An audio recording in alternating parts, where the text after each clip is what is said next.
अभी भी दोस्तों पावर स्टार पवन सिंह के लेकर के एक बहुत बड़ी अपडेट सामने आई है। पवन सिंह के ऊपर ठगी का आरोप लगाया गया है।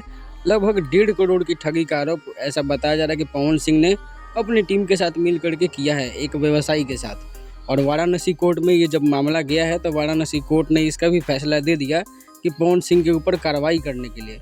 अब इसमें कितनी सच्चाई है ये तो अभी तक सामने नहीं आई है, लेकिन एक इंटरव्यू टाइम्स नाउ भारत एक चैनल है उस पे घूम रहा है और उस पे एक वकील बता रहे हैं कि प्रेम शंकर राय, सीमा राय और कोई अरविंद चौबे हैं, ये सभी मिलकर उस व्यवसायी के साथ फ्रॉड किए हैं पवन सिंह के नाम पे। और पवन सिंह ने भी सिग्नेचर किया है 50% का पार्टनरशिप बनाने के नाम पर कि फिल्म बनाया जाए और जो भी प्रॉफिट होंगे उसमें 50% का शेयर दिया जाएगा। फिर उसके बाद कोई डॉक्यूमेंटेशन का हार्ड कॉपी इसको नहीं दिया गया जो सामने वाला पक्ष है, और जितने भी कमाई हुए चाहे जो भी हुए उसके नाम पर उस शख्स के साथ ठगी कर दी गई जो व्यवसायी था।